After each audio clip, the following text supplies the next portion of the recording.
एक व्यक्ति एक दिन अपने किसी साथी के साथ प्रवचन सुनने गया।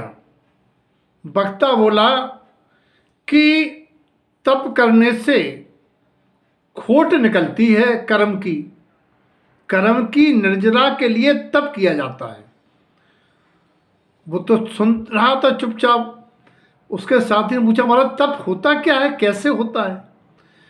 बोले, देखो भैया, अनशन करना, असन माने अनाज नहीं खाना, और ऊनोदर माने भूख से कम खाना, या कुछ समय कुछ घंटे के लिए भोजन नहीं करना, या कुछ वस्तुएं कम करके भोजन करना, या रसों की त्याग के भोजन करना, रस एक रस त्यागते रहना, या मान लो स्वाध्याय करना, ये सब तप है।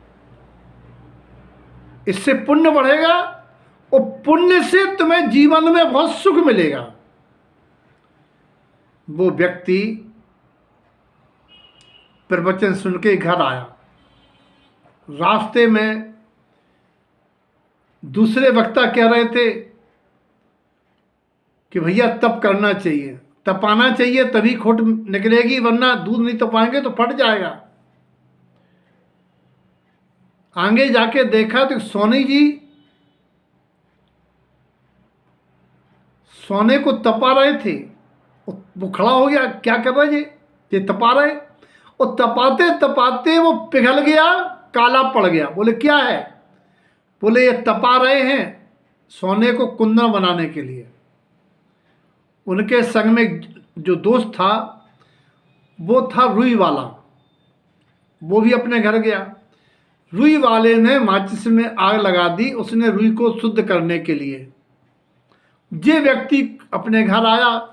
इसने कहा अब हम आज से उपवास किया करेंगे। बोला सुनो, आज से रोटी बंद, असन अनाज नहीं खाएंगे।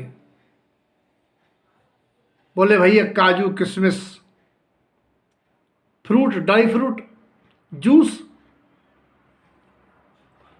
बोले उनने कहा था कम खाना। चलो भाई, अभी हम जूस पिए ले रहे हैं, 2 घंटे बाद ड्राई फ्रूट खा लेंगे, शाम की मिठाई खा लेंगे। ये तो बहुत बढ़िया, पुण्य भी बढ़ेगा। अब पुण्य का लोभी बहुत सुख आएगा संसार में। सुख आना तो ठीक है, घर का बजट बिगड़ने लगा और ऊपर से पेट खराब होने लगा, बीमारी बढ़ गई। बोले कैसा ये तप है? बोले अरे हाँ, एक बात भूल गए थे। उनने कहा था कुछ देर देर में खाया करो। बोले आज हम दिन भर नहीं खाएंगे। और जैसे ही रात हुई, उन्होंने आलू उबलवाए, शकरकंदे उबलवाए। बोले अन्न नहीं खाना, दिन में नहीं खाना है। वो खूब खाए। अनंत कायक जीवों की हिंसा से पुण्य की जगह पाप बढ़ा। पाप बढ़ा, घर में दुकानदारी कम हो गई, परेशानी आने लगी। अरे अब क्या? फिर पहुंचे। बोले महाराज आपकी तो ये प्रवचन में सारी बातें कहीं खराब हैं। बोले क्यों? बोले हमने कहा था, आपने कहा था तप करने से पुण्य बढ़ता है, हमारी तो स्थिति खराब हो रही दिनों दिन। तब उन्होंने कहा क्या करते हो? उन्होंने कहा असन नहीं लेते हैं। बोले भैया असन का अर्थ जहाँ अनाज है वही असन का अर्थ है खाद्य, और खाद्य नहीं, कुछ भी नहीं लेना, ये है उपवास। और आपने कहा था भूख से कम खाना, तो ये नहीं कहा था। भूख का मतलब है इच्छाएं कम करना, चाहत कम करना। बोले आपने खुलासा कहाँ की थी? बोले आपने पूछा कब था जो हम खुलासा करते? आप तो सुन के समझ गए हम बड़े ज्ञानी हो गए हो। तुमने गुरु के शब्दों का रहस्य सुना कब था? तो भैया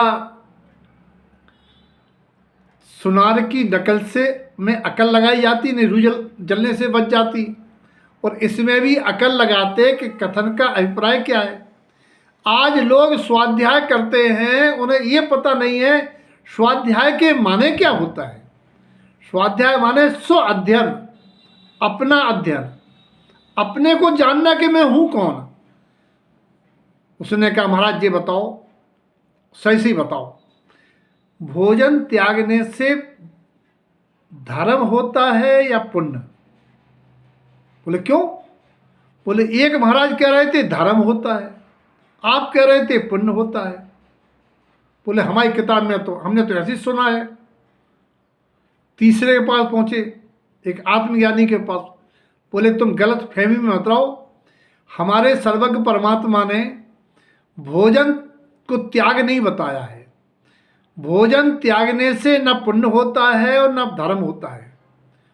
भोजन के प्रति जो एक आसक्ति है, अभिलाषा है, एक विकारी इच्छा है, जिसके कारण से चाहे जब चाहे कुछ, जिसका भी जैसा भी अनीत का, अन्याय का, चोरी का,